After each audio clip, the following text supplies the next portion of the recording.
श्रीमान वेंकटनाथार्य कवितार्क्य केसरी वेदांताचार्य वर्यो में सन्निधत्तां सदा हृदि श्रीवासरंग परकाल मुनित्रयाप्त लक्ष्मात्मरक्षण यद्योगमान्तम् आचार्य भक्ति परिपूतमनर्गशीलं गोपाल देशिकमुनिं गुरुमाश्रयामः. स्वामी देसिकन्स शरणागति Deepika. Let's enjoy the SLOKA 16 and 17 today. We have been immersing ourselves in the beautiful compilation for Tattvatrayam and the Tattvam Hitam Purushartham.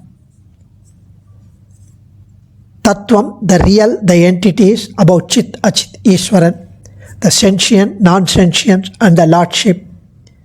Hitam, the means, Purushartham, the goal, are all talked about, and why one should not stoop down and be satisfied with the transitory pleasures. Why should one seek moksha, liberation, to get rid of this vicious cycle of birth and death, and to alleviate ourselves from the suffering, the scorching samsaric afflictions. So here in the last few verses we were enjoying that Perumal is the ever ready eternal means and he is the end. He is the one ever ready to accept our plea, our prayer, our request for salvation. Whether it is Aishwaryam in this world or Moksha Samrajyam, he is the one who is ever ready and is willing to accept, willing to consider, willing to protect us because he is Parama Karuniko Bhagavan. So Sloka 16.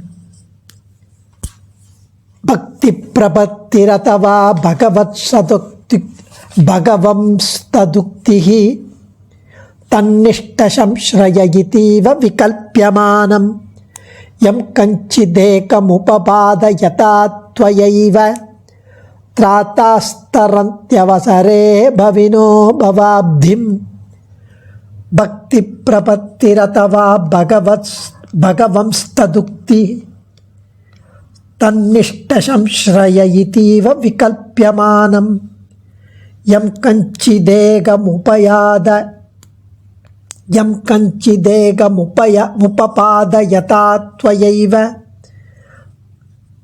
Tratastarantyavasare Bhavino Bhavabdhim.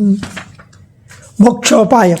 After describing the essential requirements for becoming a genuine seeker of moksha, Bhagavan, hey Bhagavan, being induced by you to adopt Bhakti Yogam or Prapatti, Desika describes there are two kinds of aspirants. Because Bhaktyah Paramayavapi Prapatyoham Mahamate Prapatyava Mahamate Prapyoham Nanyata Prapyo Mama Kaikarya Lipshibhi. Bhakti Yogam. Bhakti Yoga is a continuous loving remembrance of the divine form, the Swarupam, Rupam, Kalyana Gunams and the glories of Paramatman, who is the only one independent entity. Uppar Mikar Gilayaya Mamaya, not subordinated to anyone whatsoever.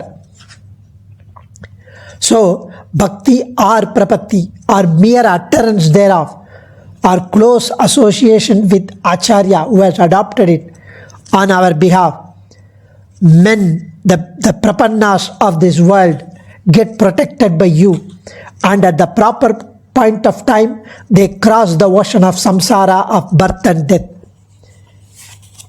Tvarase Mukunda. In Sloka 14 it was Tvarase Mukunda. Tvarai, intense desire, quick longing, rush Mukunda.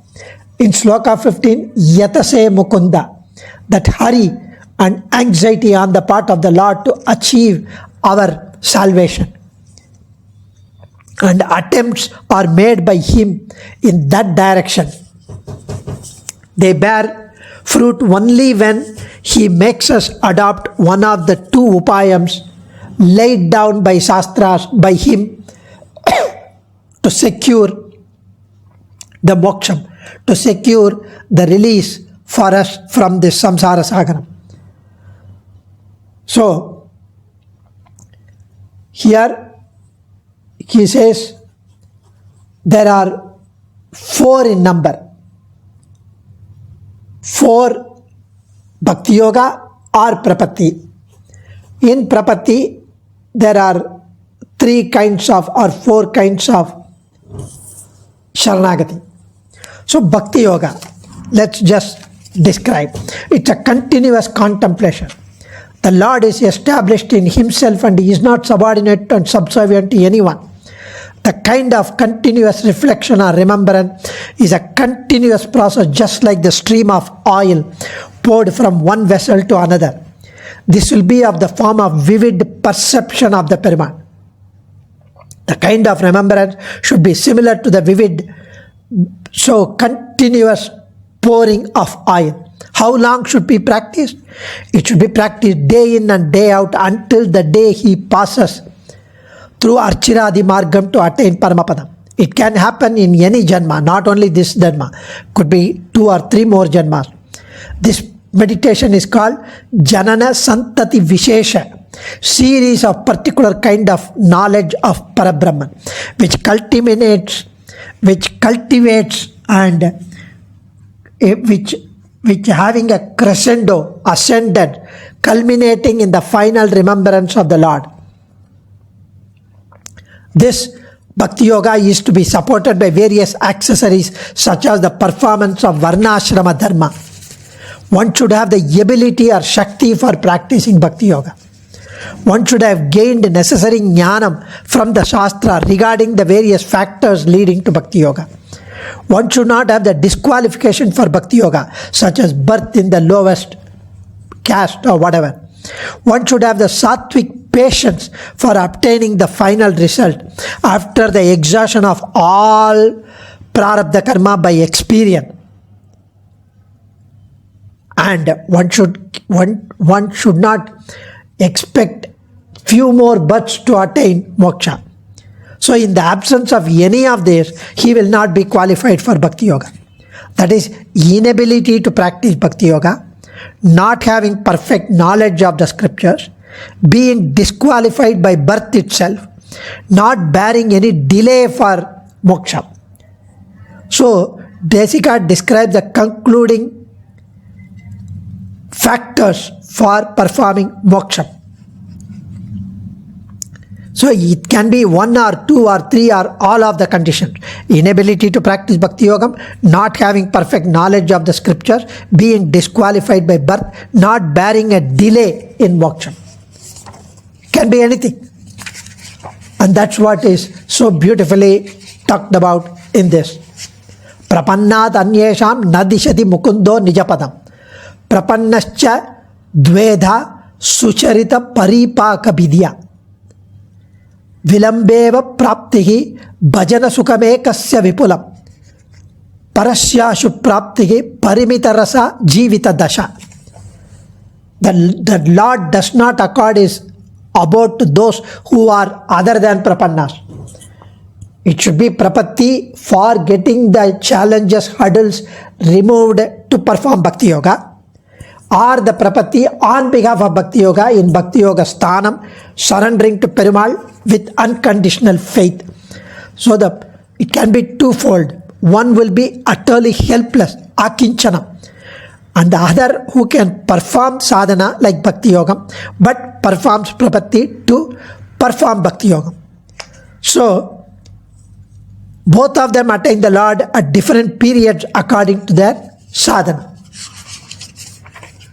So now, in this slokam, he says bhakti, priti rupa bhakti, atava, otherwise prapatti, anukulya sankalpam, pratikulya varjanam. So nyasyam akinchana sriman anukulo nyavarjitaha, vishwasa prarthana apuram atma raksha bharam twayi. In Nyasa Dasakam, Swami Desikan mentioned the 5 angams, the accessories for entrusting the burden of one's protection to the Lord. Anukulyasya sankalpaha pratikulyasya varjanam. Rakshishyati iti vishwasaha goptrutva varanam tata. Atmanikchepa karpanye shadvida sharanagati. Anukulya sankalpam. A decision on the part of the person who performs prapatti to be agreeable to the Lord in all his actions. A pledge to do whatever that pleases the Lord. To follow the path in accordance with Shastra. Pratikulyasya varjana. Giving up totally all that are disagreeable to the Lord, which will displease the Lord. Karpanya. Resulting one's own utter helplessness to gain the object of his life. I am not able to perform Bhakti Yoga. I cannot do. I have no knowledge. Na dharmanishthosmi na cha atmavedi na bhaktimanto charanaravinde akinchanaha ananyagatihi sharanyattu padamulam sharanam prapadye. Alavandar says, Maha Vishwasam, unconditional, unflinching, supreme faith in Perumal, that he would surely save us. Goptrutva varanam, choosing the Perumal to be his protector with a prayer. Shadvida Sharanagati. So, here these are the angas. Prabhati. Okay, Prabhati is of three forms. Swanishta, Uktinishta, Acharyanishta. There is also a fourth one which is called Bhagavatanishta, and that's what is talked about here.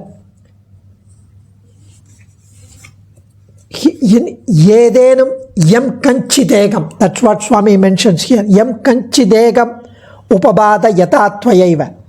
In some form of upayam, some form of means, either bhakti yogam or prapatti performed by someone on his behalf.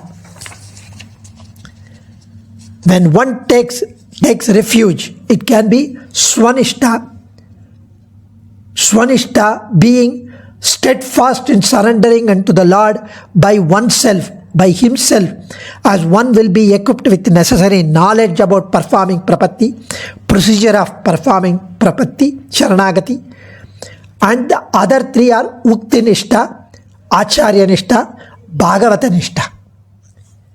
So prapatti here, uktinishta, a mumukshu, an aspirant who wants to attain salvation, moksha, who has clear conviction that there is no other savior for him or her other than the Perumal, other than Supreme Lord Sriman Narayana, CFPati, who has realized the person, mumukshu, or the aspirant who has realized his utter helplessness, but is not having a clear notion of the accessories of prapatti, as anukulya sankalpa, pratikulya varjana, but seek the acharya, sadacharya, his own acharya, and he repeats the word uttered by acharya while performing prapatti. Utter the words of sharanagati unto the Lord, as the Lord clearly knows his prayer as taught by acharya. So acharyan utters the prapatti prayogam, sharanagati words, and the aspirant repeats it, whether he is aware of the depth and extent of the accessories or the prayogam or the procedure, doesn't matter. The Lord understands, and he repeats what the acharya says. Just like in the Upanyanam, small 7-year-old boy says Bhavati Bhichan Dehi. He has been asked to utter Bhavati Bhichan Dehi. He does not know what does it mean. Whereas the lady who gives rice to him knows that we need to offer rice, to the arisi, to the boy and bless him. Similarly, we repeat without knowing the language, meaning, procedure, nothing. That is in Uktinishta. So here there is an effort on the part of the aspirant in repeating the words of Sharanagati with full faith in the saving grace of the Lord, as taught by the merciful, dayalu, compassionate Acharya. It is similar to the fact of some subordinate young prince surrendering to an emperor with the words taught by his people. They may not understand the meaning of these words, the prince, but the Lord understands, the king understands, the Lord understands their desire and grants them whatever is prayed for. So it's like brahmachari getting bhiksha from Vichu by the people, dharmic people, by uttering Bhavati Bhikshandehi, even though they do not know the meaning. Swami Ramanuja mentions in Saranagathidepika, Yena kenapi prakarena dvaya vaktatvam. The Lord will compassionately become pleased with such statements of Saranagati and grants them whatever is desired. That is Muktinishta. Acharya Nishta, a person who has definite understanding that he cannot save himself and that his protection is possible only through the grace of the Lord, Sriyapati Sriman Narayanan, but does not have the understanding of the performing the procedure, way of surrendering, takes refuge with full faith in his Sadacharya, Acharyane Gati, and begs him to entrust the Lord with the burden of protecting him and granting him moksha. In other words, he gives the power of attorney to the Acharya and will have full faith on Acharya.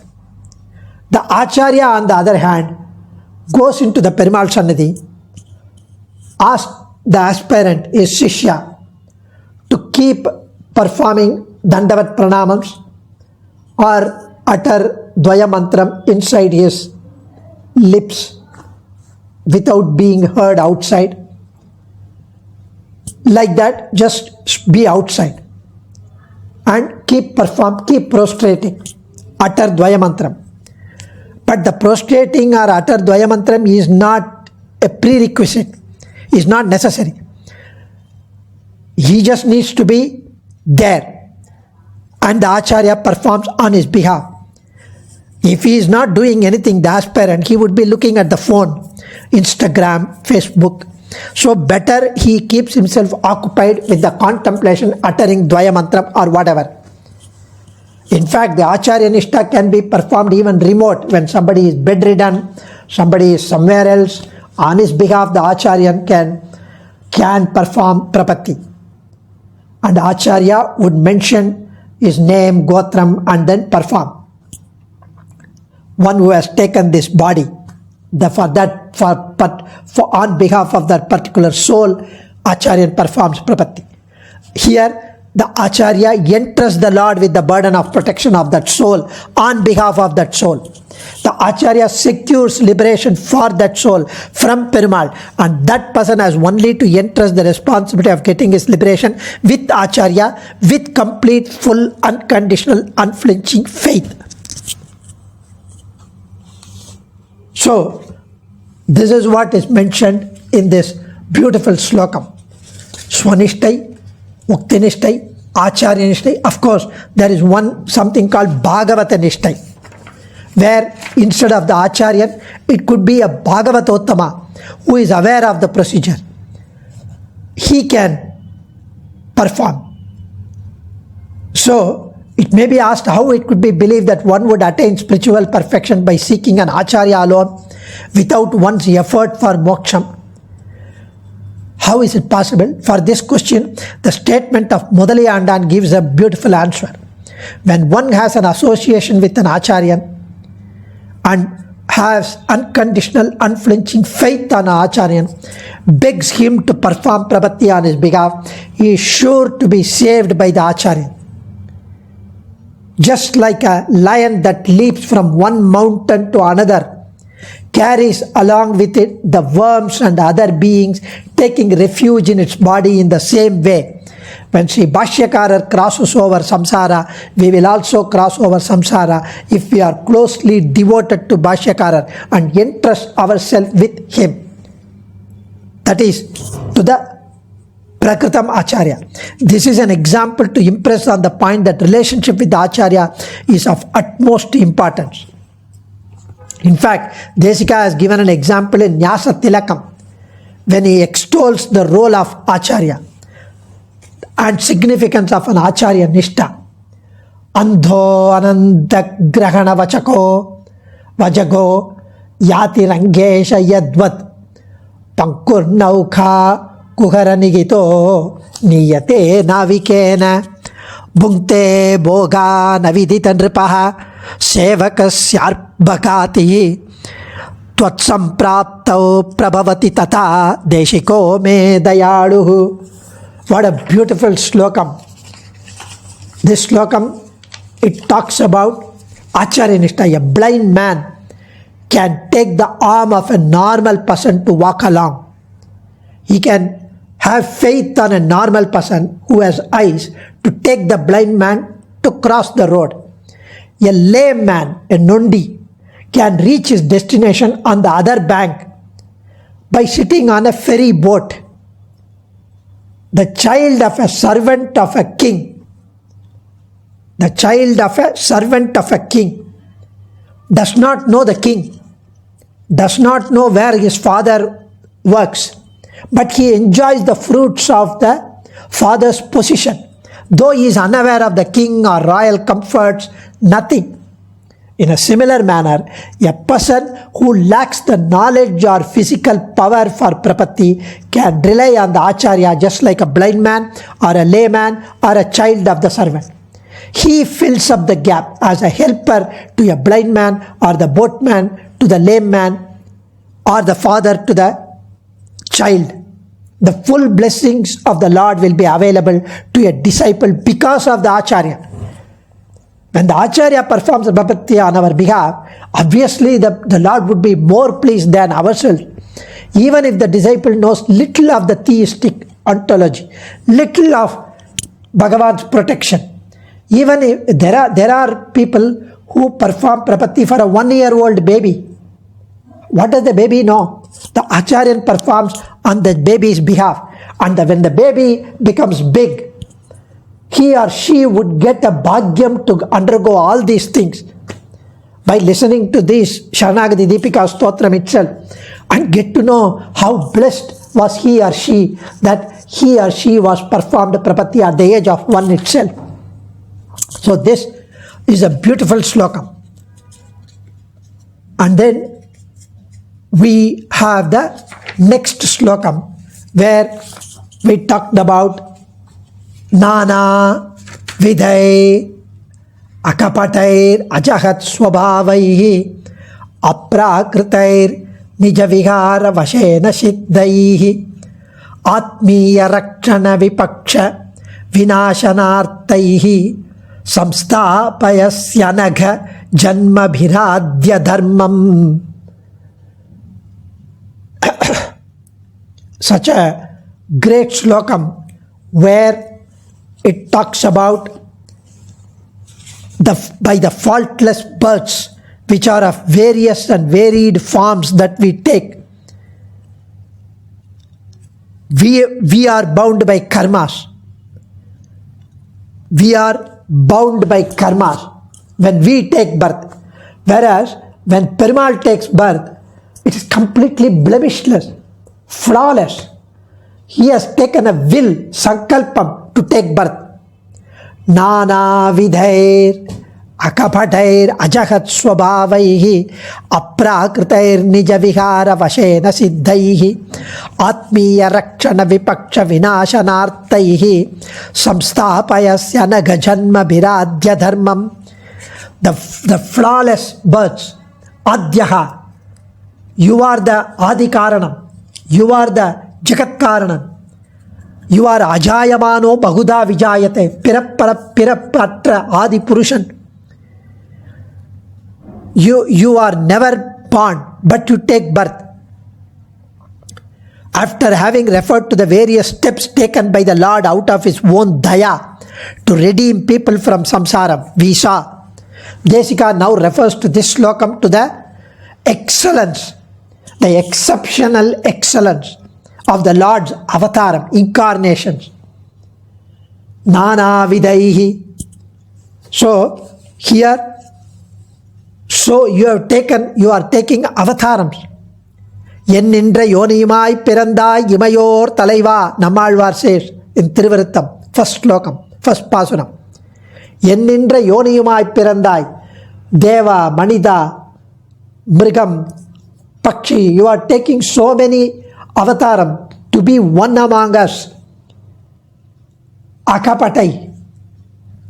So there is, and you are having such faultless birth of various forms and varied forms which are true. The avatarams are satyam, no trick, no mayavitanam. And you never give up or forsake your essential nature just because you are taking an avataram as a human being or a cowherd boy or a matsyam or kurmam, varaham. And you are untouched by prakriti, the trigunam, sattva, rajas, tamas.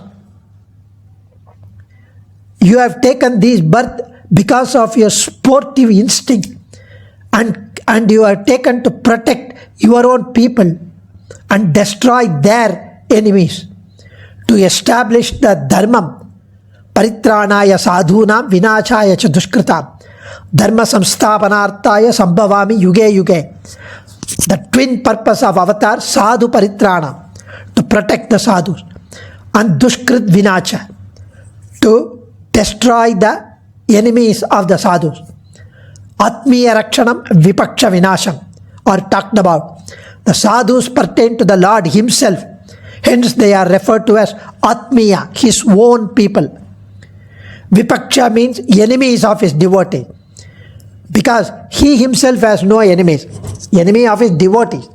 Name dveshyosti, he says, there is no enemy for me. And it is Adya Dharma. By repeatedly coming into this world in this verse, he re-establishes the Adya Dharma, the pristine Dharma. From time to time, Dharma samsthapanarthaya sambhavami, his own words. And the Avatara Ragasyams, Vedanta Desika mentions, 1, they are all blemishless, completely flawless. 2, they are of multifarious forms. Yennindra yonimai pirandai. 3, they are satya, true, and not just illusions or mayavi. They are not hallucinations. 4, they never forsake the innate nature of the Lord. There is no compromise on the innate nature of the Lord. The nature of the Lord is the same. Whether he takes the human avataram or the Varaha avataram or Krishna avataram, he may hide those forms, those nature, but it is all there. 5, they are made of Suddha Sattva, a material which is apragatam, transcendence, not partaking of Triguna Sambandham, Sattva, Rajas, Tamas. 6, they are all the outcome of the Lord's sportive instinct, desire to indulge in these birth, and not the result of compulsion. It is because to protect the sadhus. This is a succinct description of what is known as Avatara Ragasyam. Krishna himself mentions that Janma Karma Cha Me Divyam in Bhagavad Gita.